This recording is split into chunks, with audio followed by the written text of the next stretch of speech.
हो गया वो समर्थन, हो गया समर्थन कौन सा वो कह रहे बोले आप एक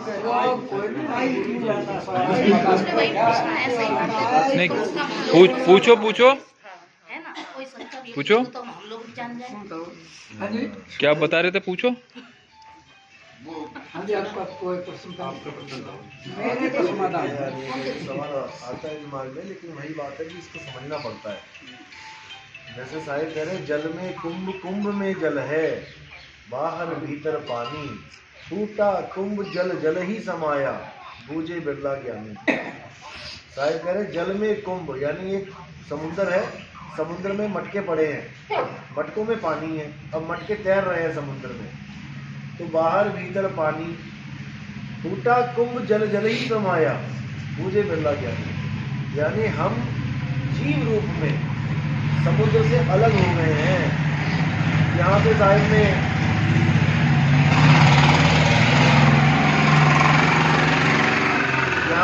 ने मटकों का उदाहरण दे दिया कि समुद्र से वो मटकों का जल अलग हो गया है केवल घड़े के कारण। कई जगह लहरों का उदाहरण देते हैं कि लहरों का पानी समुद्र के पानी से अलग हो गया, तभी तो वो चलता हुआ दिखाई दे रहा है। समुद्र का पानी तो स्थिर है, लेकिन ऊपर लाखों करोड़ों लहरें बन गई। अब ये क्या है? ये जीव है, यही जीव अवस्था है। अब कोई कहे कि समुद्र एक है या दो, अब नाम दोनों के अलग है, समुद्र और लहर। समुद्र को लहर नहीं कह सकते, लहर को समुद्र नहीं कह सकते, क्योंकि लहरें तो गिनती में आएंगी। 50 लहरें आ गई, 50 समुद्र आ गए, बनी बात? नहीं बनी। और जबकि है उसी का अंश, ईश्वर का अंश ही जीव है। ईश्वर एक है, जीव अनंत है। ईश्वर अंश, जीव अविनाशी। अंश का मतलब टुकड़ा नहीं है कि 50 टुकड़े कर दिए परमात्मा के, यानी वो है तो अंश मालिक का ही, लेकिन मालिक से भिन्न भी नहीं है। किसी का सहारा ले लिया उसने, इसलिए अलग दिखाई दे रहा है।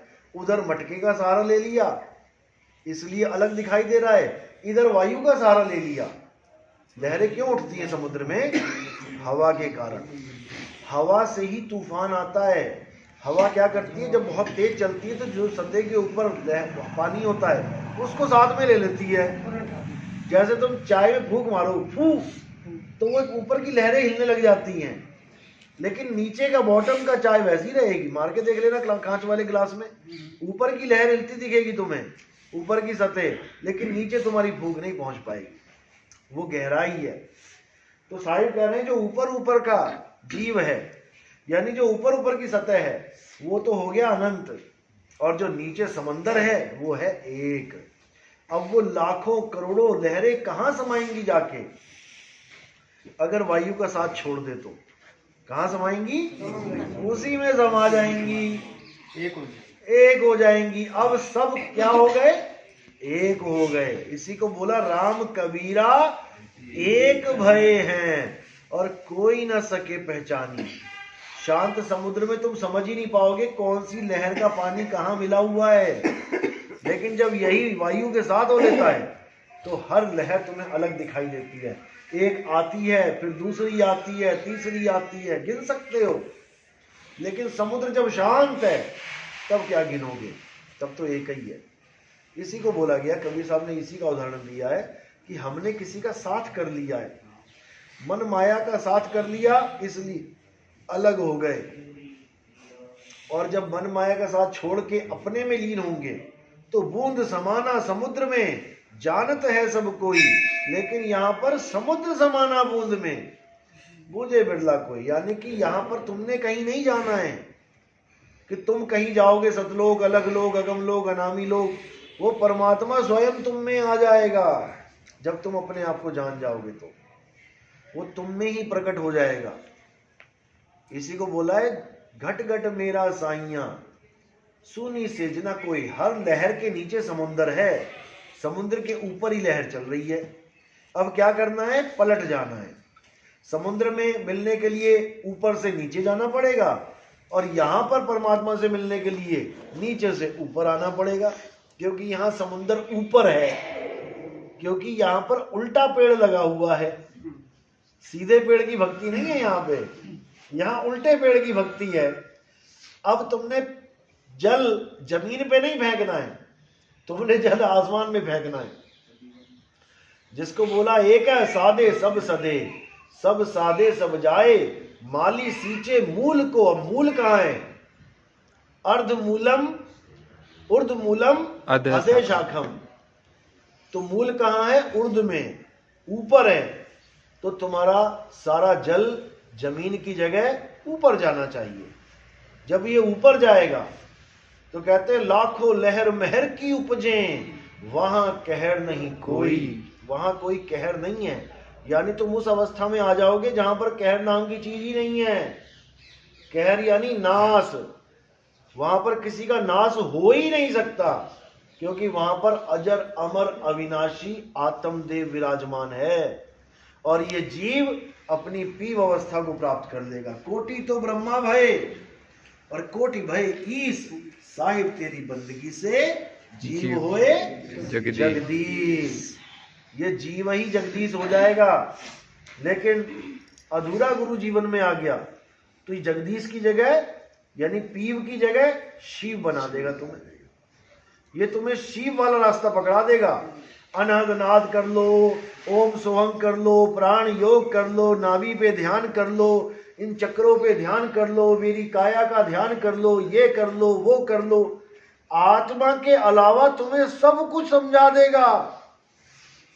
और तुम एक सवाल पूछोगे गुरुजी मेरी आत्मा, वहीं पर शांत हो जाएगा, क्योंकि आत्मा का ज्ञान ही नहीं है। जिसको आत्मा का ज्ञान है वो केवल और केवल आत्मा की महिमा गाएगा। जिसको आत्म ज्ञान नहीं है वो ये दुनिया भर का साजो सामान दे देगा, पकड़ा देगा तुम्हें। चेहरा ले लो, नाभि ले लो, श्वास ले लो, ये ले लो, फलाना ले लो। अरे भैया जो हमें चाहिए वो दो। आत्म ज्ञान बिना नर भटके, कभी काबा कभी काशी, जल में मीन प्यासी, मोह देखती आवे हासी। आत्मा का ज्ञान चाहिए, आत्मा का ज्ञान। बिना आत्मा के ज्ञान के कोई मुक्त नहीं हो सकता। अब ये मत समझ लेना कि आत्मा का ज्ञान और परमात्मा का ज्ञान कुछ अलग अलग है। आत्मा सो परमात्मा, यहां तक बोला गया। जीव आत्मा सो परमात्मा नहीं है। जीव को परमात्मा मत मान लेना। जीव तो बंधन में है। बहु बंधन में बांधया एक बेचारा जीव, और क्या बल छूटे आपने जो न छुड़ाए पीव। वो पीव रूपी गुरु जब तुम्हारे पास आएगा, जिसको शब्द गुरु कहते हैं, वही तुम्हें तुम्हारा स्वरूप बताएगा कि बेटा तुम ये नहीं हो जो तुम समझ के बैठे हो।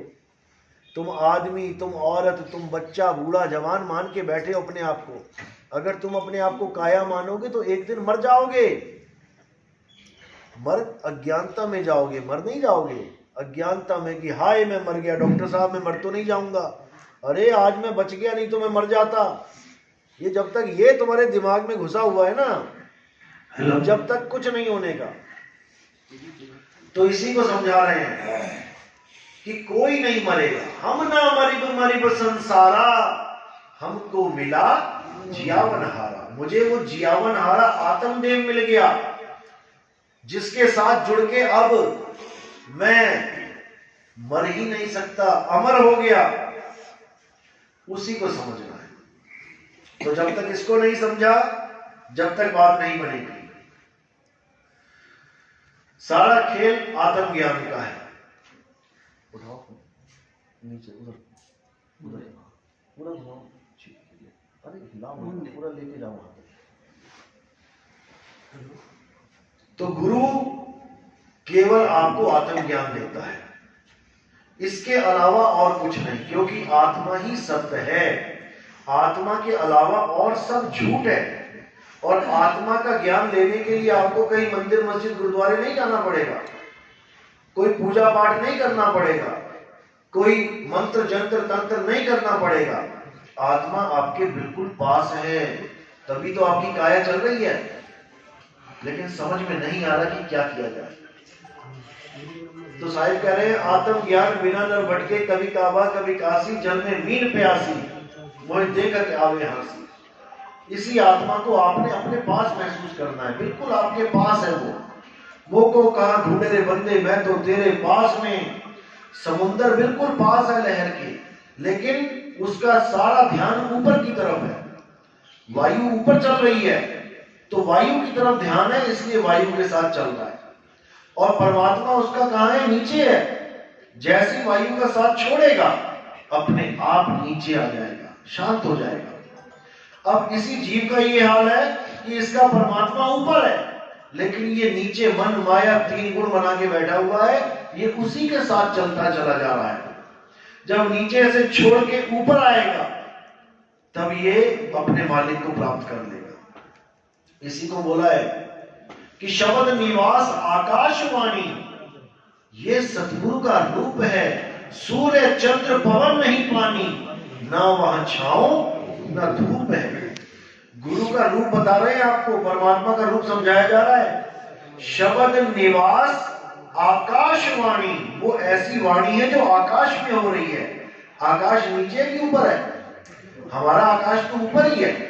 जो धरती के नीचे खड़े हैं इस वक्त, उनका आकाश उनके सिर के ऊपर है, क्योंकि पैर दोनों के जमीन में लगे हुए हैं। तो कह रहे हैं शब्द निवास, उसी शब्द में तुम्हारा निवास होगा। यानी तुम धरती छोड़ के आसमान में रहोगे जाके। सांकेतिक ज्ञान है ये मत सोचना ऊपर आसमान में चले जाओगे। शब्द निवास, शब्द में तुम्हारा निवास होगा। क्यों? सुरत समाये शब्द में, वाको काल ना खाए। शब्द में सुरत निवास करेगी जाके। शब्द ही सतलोक है, लोक अलोक शब्द है भाई। और जिन जाना तिन संशय जाए, उसके सारे संशय खत्म। अब सतलोक वतलोक नहीं जाना उसने कि सोने की सड़कें होंगी, ऐसा होगा वैसा होगा। अरे यहां ही सोना भाई भाई का दुश्मन बना दिया सोने ने। सोने ने बड़े बड़े राजपाट लुटवा दिए। राजा एक दूसरे पे हमला क्यों करते थे? उनका खजाना लेने के लिए, जमीन लेने के लिए। जो सोना इकट्ठा करके किलो में रखा जाता था अपने, उसी को लूटा जाता था। एक राजा दूसरे पे चढ़ाई करता था, तो वो खजाना तो हम जीवों में आपस में लड़ाई का कारण बन गया। वो सोना, वहां पे सोने की सड़कों में हम क्या करेंगे जाके? फिर सोने की सड़कें खोदते फिरेंगे कि ये भी खोद लूं वो भी खोद लूं। तो ये सब छोड़ो, कुछ नहीं रखा इसमें। शब्द का भेद प्राप्त करो। शब्द सबन का गुरु है, काया का गुरु काय। और भक्ति करो नित्य शब्द की, सतगुरु यूं समझाए। शब्द सबन का गुरु है, गुरु का भी गुरु है, चेले का भी गुरु है, वो दादा गुरु है। शब्द सबन का गुरु है, काया का गुरु काय। काया का गुरु काय यानी जो अपने आप को काया मान के बैठा है, उसका गुरु काया ही होगा। वो किसी ना किसी काया की आस में लगा होगा कि गुरु जी का ध्यान करना है, गुरु जी की शक्ल को याद करना है, 24 घंटे याद करना है। किसका ध्यान कर रहा है? काया का। और काया क्या है? काया माया एको जान।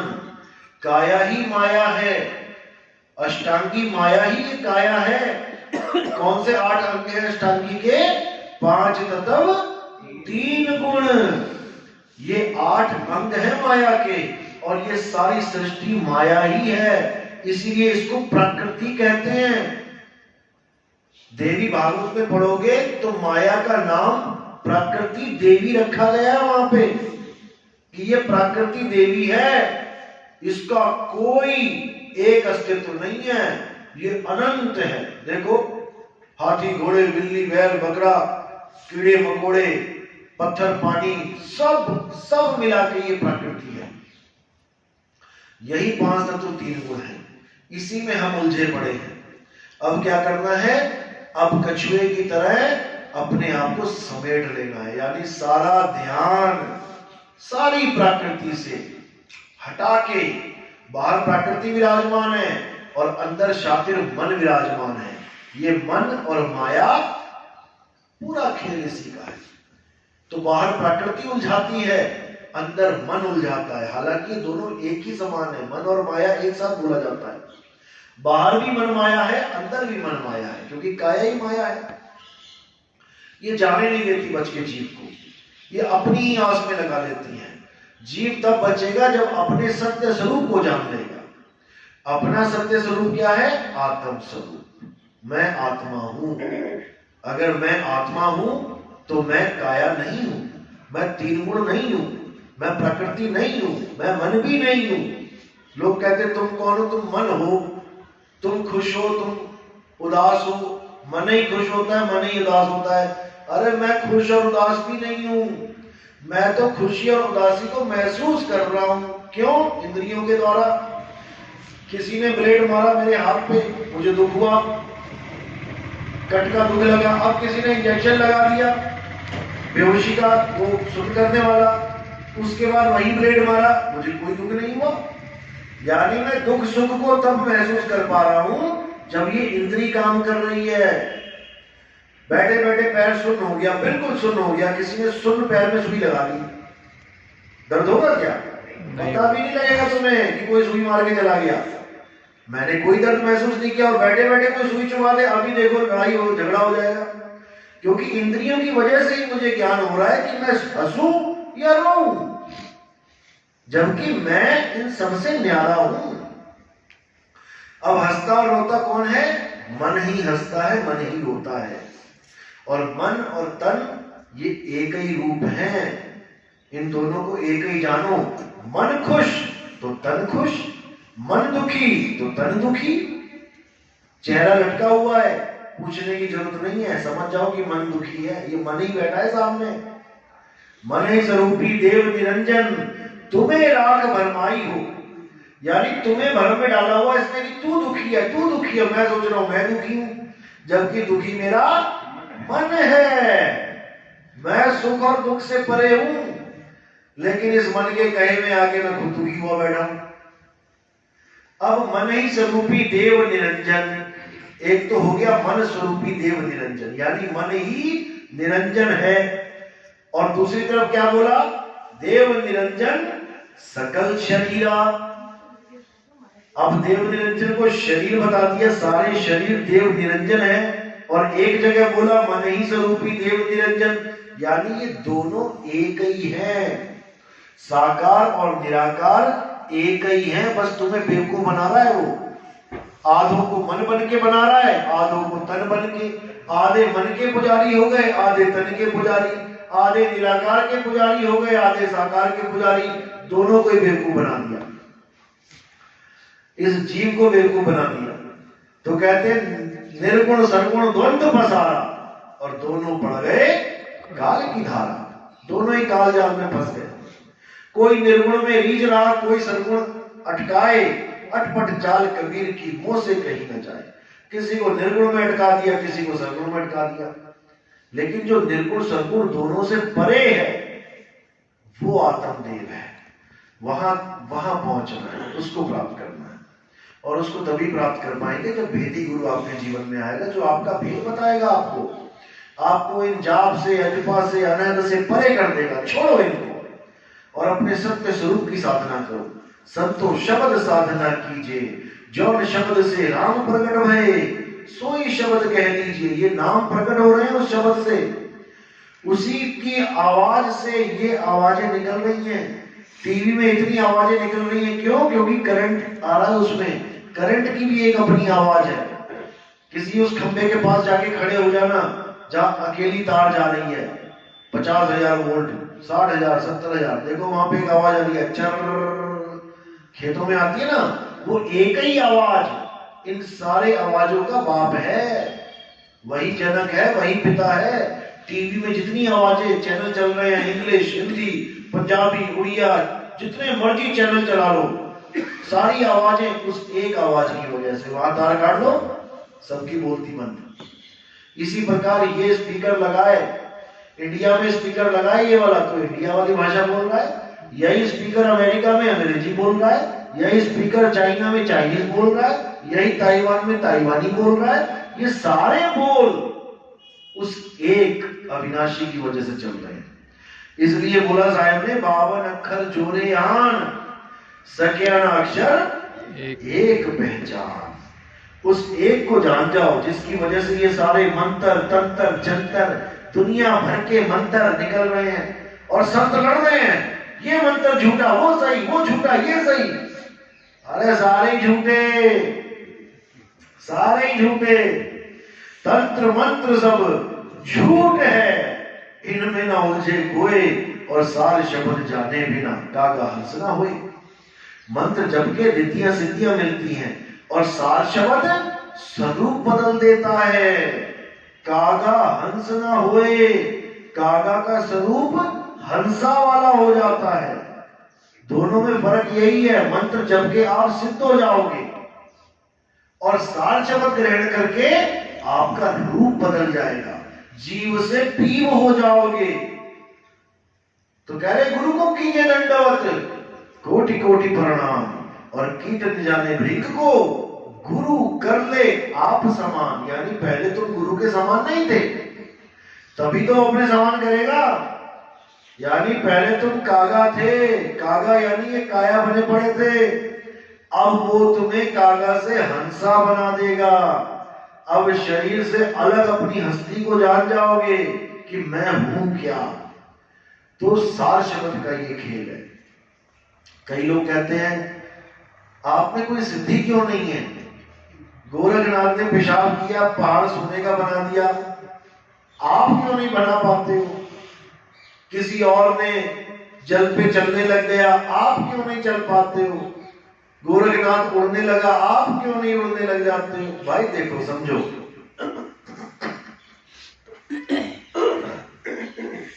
गोरखनाथ के पास जो गुरु का ज्ञान था वो मंत्र ज्ञान था। गोरखनाथ ने मंत्र सिद्ध किए थे। मंत्र सिद्ध करोगे तो अष्ट सिद्धि नौ निधि अपने आप आ जाएगी, क्योंकि आनी ही आनी है। भले तुम ना भी चाहो वो तब भी आनी है, क्योंकि तुमने रास्ता ही ऐसा पकड़ दिया। अब मान के चलो तुमने हवाई जहाज की जगह मोटरसाइकिल पे तुमने जाना है दिल्ली से मुंबई, तो उसमें जंगल आने ही आने, आएंगे ही आएंगे, तुम चाहो चाहे ना चाहो। लेकिन अगर तुमने हवाई जहाज की टिकट ले ली तो एक भी जंगल नहीं आएगा। यानी अगर तुमने मंत्र ज्ञान ले लिया, मंत्र साधना शुरू कर दी, तो तुम चाहो चाहे ना चाहो मंत्रों से सिद्धि आनी ही आनी है। लेकिन जो सार शब्द का ज्ञान होता है उसमें मंत्र दिए ही नहीं जाते जपने के लिए कि इसको सिद्ध करो। मंत्रों का कोई खेल ही नहीं होता इसमें। मंत्र तो छुड़वाने के लिए दिए जाते हैं शुरू में, चाहे 1 महीना 2 महीना 3 महीना, जैसा गुरु चाहे वैसा बोले, वैसा हमने फॉलो करना होता है। तो मिनिमम 6 महीने में आपको पुराने वाले मंत्र दिमाग से आउट हो जाते हैं। उसके बाद इनको भी छुड़वा दिया जाता है, सिद्ध नहीं करना इनको। जब मंत्र ही छुड़वा दिए तो मंत्रों के द्वारा प्राप्त सिद्धियां कैसे आएंगी? जब चीनी ही छुड़वा दी तो मुंह मीठा कैसे होगा? अब क्या करना है? अब सार शब्द को जानना है। सार शब्द में एक ही सिद्धि, मुक्ति करे कहां सेवा। सार शब्द का खेल निराला, जाने गुरुमुख भेवा। सार शब्द में एक ही सिद्धि है कि वो तुम्हें कागा से हंसा कर देगा। जब तुम कागा से हंसा हो गए तो तुम्हें इन रिद्धियों सिद्धियों की जरूरत ही नहीं पड़ेगी, क्योंकि रिद्धि सिद्धि की जरूरत उसे पड़ती है जो ताली बजवाना चाहता है। जो हवा में उड़ के तालियां बजवा देगा, पानी पे चल के तालियां बजवा देगा। यानी अपने अहंकार को सिद्ध करने के लिए ये रिद्धियां सिद्धियां उपयोग में लाई जाती हैं, वरना एक आम आदमी का जीवन जियो, क्या क्या दिक्कत है? शरीर को छोड़ के अपने आत्म स्वरूप में आ जाओ, क्या दिक्कत है? क्यों पानी पे चलना? जब सड़क बनी हुई है तो क्यों पानी पे चलना? जब जमीन है तो क्यों हवा में उड़ना? इससे जब पक्षी बन जाते। तो कहने का मतलब ये कि इन रिद्धियों सिद्धियों को वो प्राप्त करते हैं जो मंत्रों का जाप करते हैं। हमारे यहाँ मंत्र दिए ही नहीं जाते, छुड़वा दिए जाते हैं। एक छुड़ाए एक लगाए तो रिद्धियां सिद्धियां कहाँ आएंगी भाई? नहीं आएंगी। रिद्धि सिद्धि तो कबीर साहब कहते हैं ये रिद्धियां सिद्धियां तो बंधन है, ये परमात्मा से मिलने के बीच में एक रोड़ा है। जब तुम्हें ही परमात्मा बन गए हवा में उड़ के, तुम्हें कौन सा परमात्मा चाहिए? तुम्हें ही भगवान बने घूम रहे हो, तुम्हें कौन सा भगवान चाहिए? तो इन चीजों को छोड़ देना है और अपने आत्म स्वरूप को जानना है। और कोई सवाल है?